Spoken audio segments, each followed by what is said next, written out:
Got dumped and ghosted by my bride on the day of my wedding, leaving me nothing but a note claiming she could never forgive me for what I did, only for her to turn around and get married to my childhood BFF.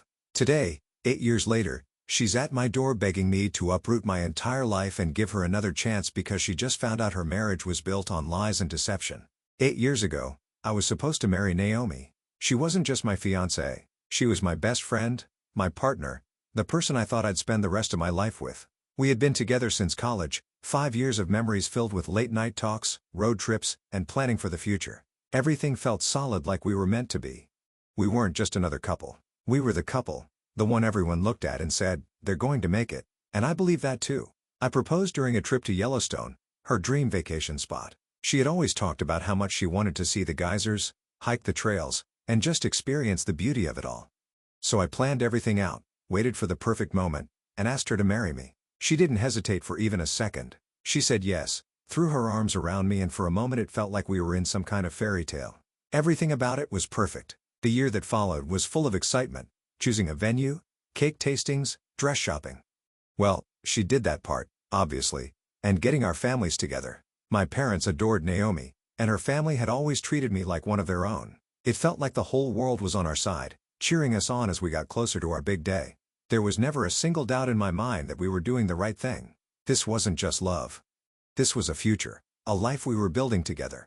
Then came the wedding day. Everything was perfect, or at least it seemed that way. The venue looked beautiful, guests were arriving, and there was that electric feeling in the air, the kind you get when something big and life-changing is about to happen. I was in the back getting ready, my nerves kicking in, but mostly just excitement.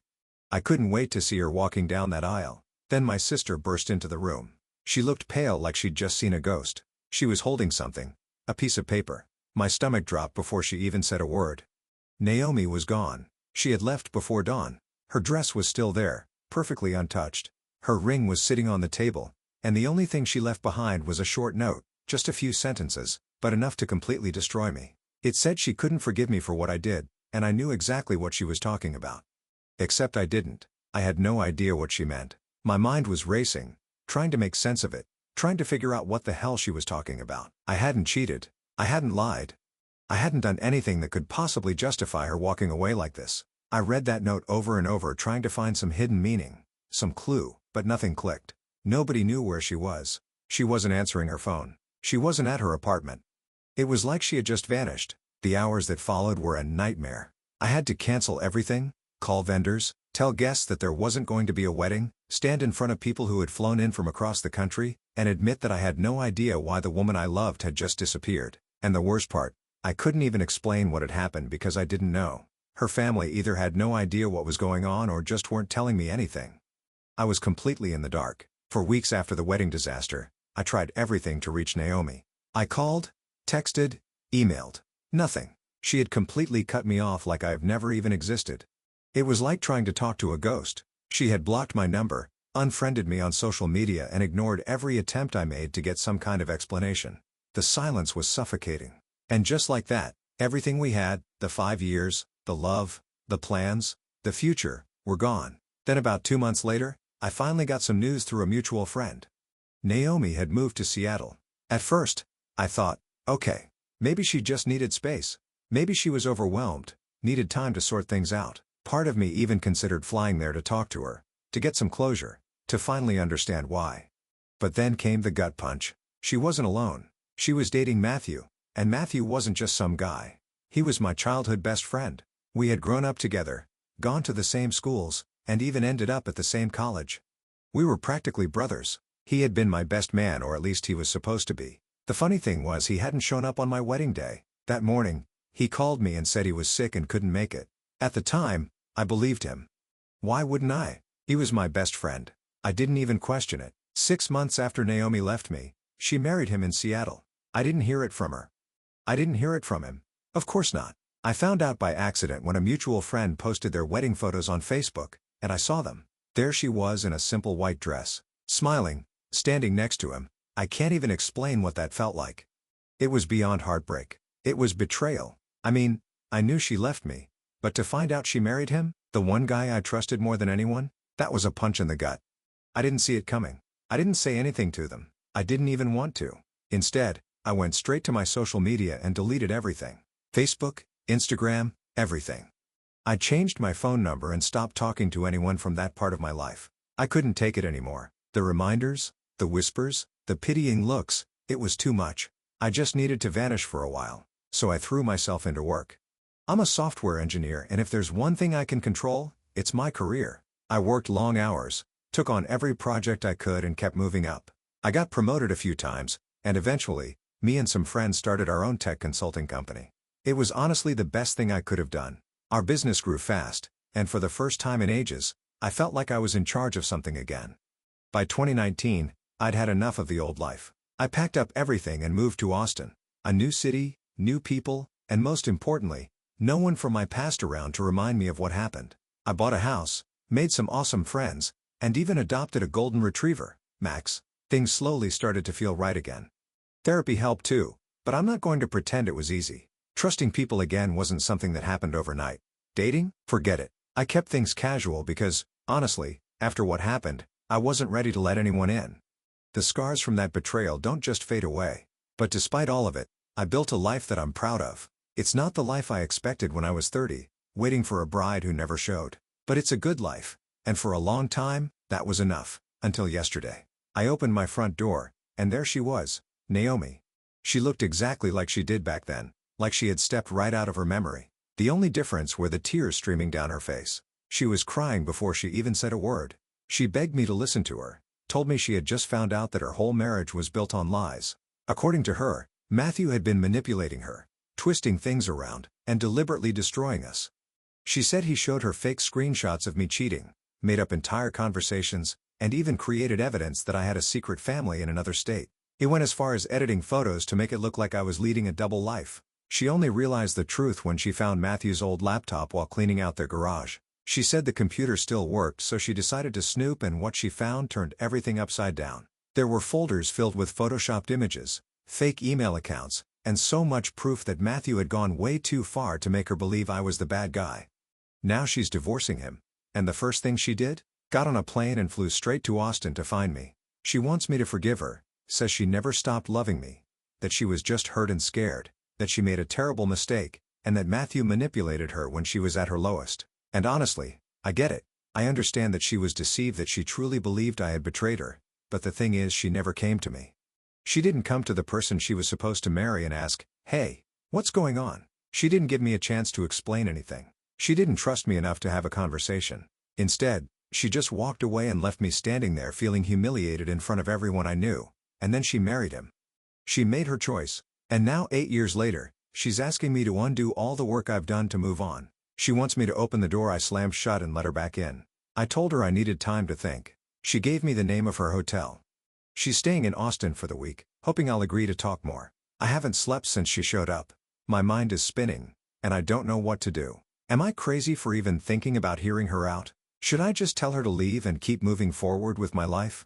Or do I owe it to myself, to that version of me who never got any answers, to at least listen to her side of the story? Update 1. First off, I just want to say thank you to everyone who commented, gave advice, and offered support.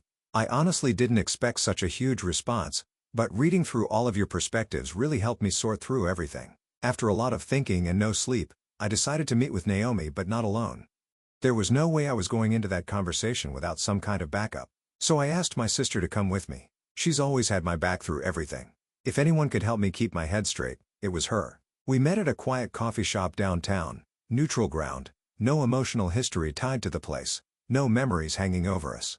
Naomi showed up looking just as tired as I felt. She was carrying a laptop, his laptop, the one she found when cleaning out the garage, and let me tell you, what was on it was way worse than I could have imagined. Matthew hadn't just told a few lies in the heat of the moment. He planned this for years. He had folders full of manipulated evidence, fake screenshots, fabricated emails, even AI-generated photos to make it look like I was living some secret double life. He'd even created fake dating profiles in my name, messaging Naomi from them, slowly feeding her proof that I was cheating. The worst part, he journaled the whole thing step by step.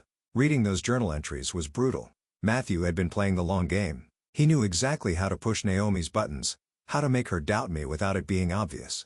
He used her insecurities against her, made her feel like he was the only one she could trust. And when the time was right, He accidentally found the fake evidence and showed it to her, acting like he was devastated for her. He played the perfect friend, the protector, the one who was always there for her when I supposedly betrayed her, and it worked. Watching Naomi break down as she walked us through it was hard. She kept apologizing, saying she wished she had questioned things more, wished she'd come to me instead of believing him, that she should have known better. But the thing is, I don't know if that changes anything. Yes, she was manipulated. Yes, it was all orchestrated by a sociopath who was supposed to be my best friend, but at the end of the day, she still chose to believe him over me. She never once came to me and said, "Hey, I saw this. Can you explain?" She didn't even ask. She just ran. My sister went into that meeting skeptical. She wasn't fully convinced that Naomi was innocent in all of this, and honestly, I wasn't either. But by the time we were done, she looked shaken, like, really disturbed by everything we had just seen. The Naomi we knew 8 years ago. She was smart, independent, always asking questions, and not easily fooled. She wasn't someone who would have fallen for something like this. But Matthew, he knew exactly how to break her down. He'd spent years laying the groundwork, playing on her insecurities, and slowly chipping away at her trust in me. The more we read, the more we saw just how calculated it all was. One of the hardest things to hear was how he had used her past against her. Naomi's dad had cheated on her mom when she was a kid, and it completely destroyed her idea of love and trust. Matthew knew all of that, and he used it to his advantage, making his lies seem so much more believable. He made it easy for her to think I was just like her dad, someone who pretended to be loyal while secretly living a double life. But then there was the worst part. Naomi admitted that her biggest regret, the thing that haunts her more than anything, is that she never came to me face to face. She never confronted me. She just took Matthew's words as gospel and disappeared. And why? Because Matthew convinced her that talking to me would be dangerous. He told her I had a history of violence, that I'd lashed out at exes before. He made it sound like if she confronted me, I might actually hurt her. And the worst part, he had evidence to back it up. Police reports, testimonies, all fake, but detailed enough to sound real. Hearing that almost made me sick to my stomach, not just because he lied, but because she believed it. She really thought I was capable of something like that. I don't know how to process that. On one hand, I get it now.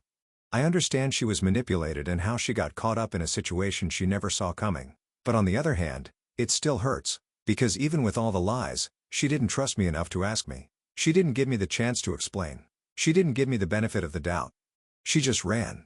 So for now, I've asked for more time to think about everything. Naomi's respecting that. She's extended her stay in Austin and told me she's willing to wait as long as I need. I still don't know what I want.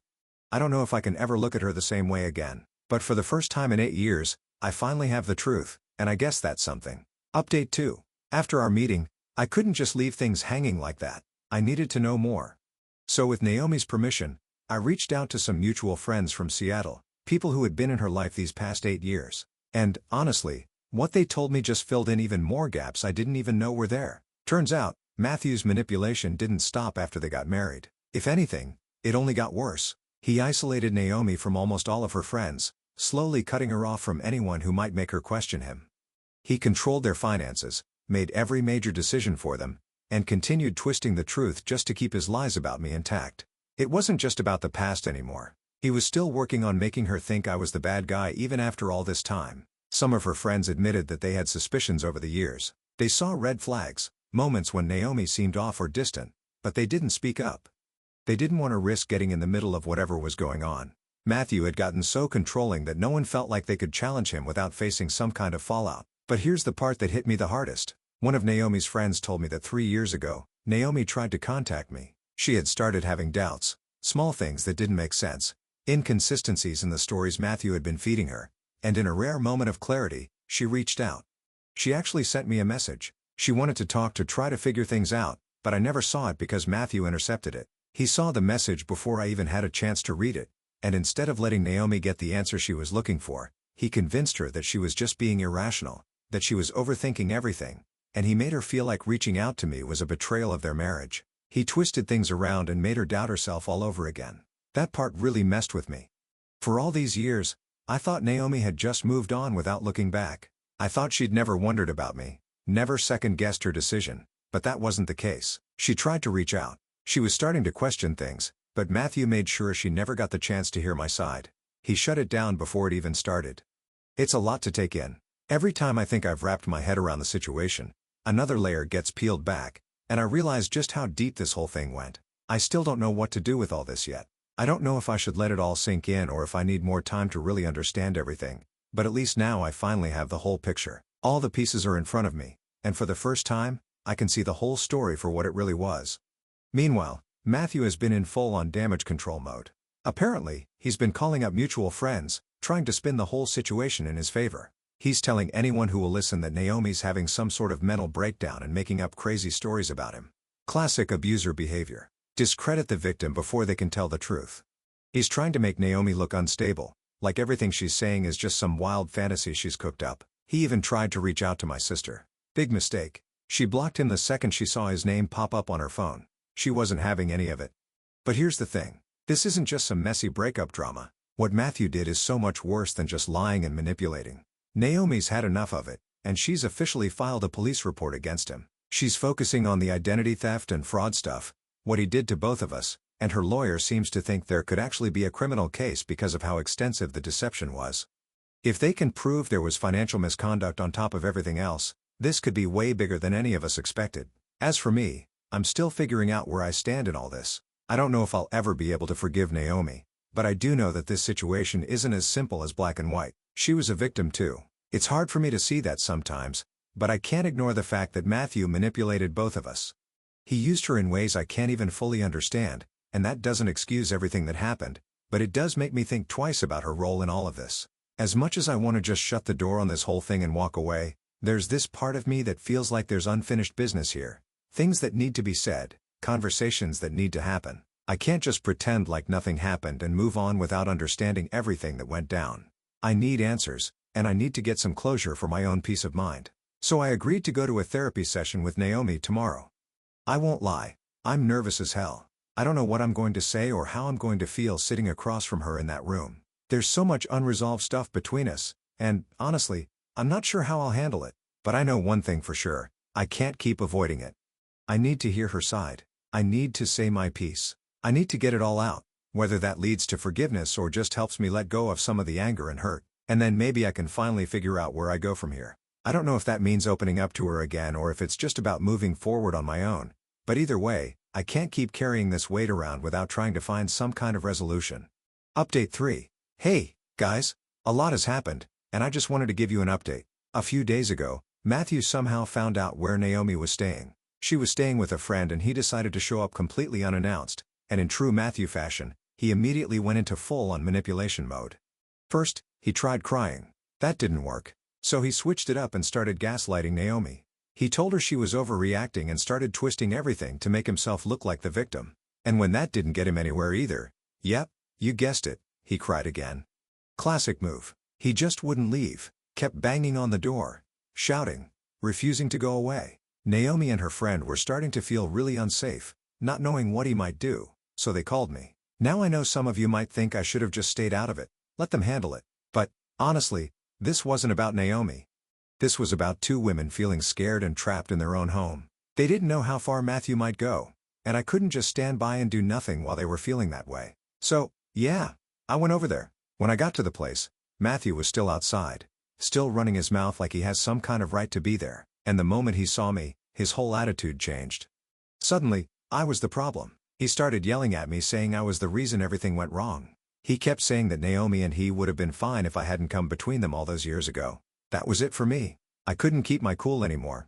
I snapped back at him telling him that he was the one who came between Naomi and me 8 years ago. And, honestly, I didn't care anymore about whatever he thought had gone wrong. I was just so done with his nonsense, and I wasn't going to take any more of it. And that's when things got physical. It wasn't like some big dramatic fight you see in the movies. There were no punches flying out of nowhere. No slow motion scene of us tackling each other. It was just messy shoving, pushing, both of us getting in each other's faces, each of us trying to land hits. I'm not proud of it, but in the heat of the moment, I just couldn't hold back. Naomi and her friend tried to break it up, but, honestly, it was like we were both too far gone by then. At some point, I think a neighbor must have heard the noise and called the cops because before we knew it, they were there. The police showed up and things got even more real. Naomi and her friend didn't want to press charges or anything. They just wanted Matthew to leave and never come back. Naomi made it very clear to him that they were done, that she didn't ever want to see him again, and that was the end of it. The cops made Matthew leave. They told him to get out of there, and that was that. He left. No more drama for the moment. It was a lot to process. I don't know if I handled everything the right way, but in the end the important thing is that Naomi and her friend are safe now. And for the first time in a long time, I think I'm finally starting to feel like I've stood up for myself and for the people I care about. After all that, Naomi and I finally had our therapy session. It was intense, but also really eye-opening. Our therapist helped us see that. Yeah, the love we had was real. What we felt for each other back then mattered. But after everything that's happened, we're not the same people anymore. Naomi is dealing with serious trauma from years of being manipulated by Matthew.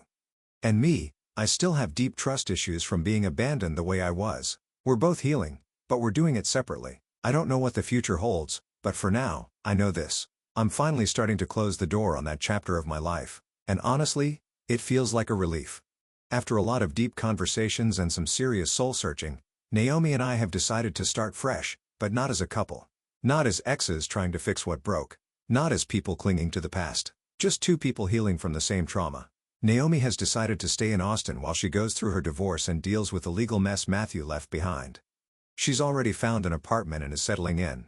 She's even had a few job interviews in her field, pediatric physical therapy, which is a huge step forward for her. As for me, I've agreed to be a witness in any legal case against Matthew. Given my tech background, I might actually be able to help prove the extent of his digital manipulation. The police are taking this seriously, especially because of the identity theft angle, so, hopefully, justice is coming for him. And as for us, we're just taking things one day at a time. We're not dating. We're not jumping into anything romantic. There's way too much history, too much pain to just pretend like we can pick up where we left off. But at the same time, there's also too much emotion, too much that still feels unfinished to just walk away completely. So for now, we're both staying in therapy, focusing on ourselves. We'll occasionally meet up in group settings with mutual friends, but that's it. No pressure, no expectations, just space to figure things out at our own pace. I know some people will think I'm being foolish for not completely cutting her out of my life. Others might think I'm being too cautious by not immediately reconciling, and that's okay. Everyone has their own opinions, but for the first time in 8 years, I feel like I can finally breathe. The anger, the confusion, the weight of all those unanswered questions, it's not suffocating me anymore. It's being replaced with understanding and surprisingly peace. I don't know what the future holds. Maybe one day, Naomi and I will be just two old friends who went through some insane thing together. Maybe we'll find our way back to each other in a different way. Maybe we won't. For now, my focus is on bringing Matthew to justice and continuing to build the life I've worked so hard for. Only this time, without the weight of the past holding me down.